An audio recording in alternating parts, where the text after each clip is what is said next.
এরপরে না তাহলে ইন্তজাম নাই হয় বাবাই বুঝ হইতে না হলো আর নাই আর করে বুঝ হইতে না এই সময় শর্মে এগুনা করব ও গুনার জিম্মাদার হেয়াদলা গুনাহ করাইব গার্জেন যে কাজ করতে না তাই হলো ওখানে আমরা বুঝা লাগে এক্সট্রা দুই নম্বর হলো কিছু মানুষ লাগে কি কাপড় লাগে যার মানুষ হলো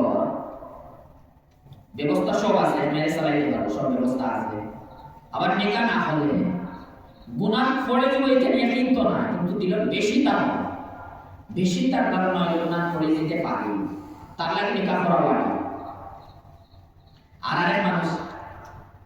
তার সব ব্যবস্থা আছে আর নিকা না হলে গুনাহ পড়ার তার কোনো ডর নাই যে নিকা করে না কেউ না করতো না যাই সামনে করতো না ডর নাই তার লাগে নিকা করা সুন্নাত তখন আমরা প্রত্যেক মাসে নিজের হালত দেখা লাগবে কি না হালত যদি দেখি আমার হালত ফর্ট হইল যে কোনো লাগে আমি বাবারে বুঝাই আর করে বুঝাই আমার হালত হই না কোনো আলিমের ডরে না এই ব্যাপারে মাসে ইদাতির মাসলা কোনো আলিমের কাছে জানেননি কোনো জানেন না যে সময় জোড়া ছুটি দেওয়ার সময় জানেন এরা পর্যন্ত এটা কিছু জানা মানুষের চেষ্টা করে না জোড়া ছুটির প্রথম তালা ও মাসলা বলে এসে যায় আর ইদাতির মাসলা কেউ জানে না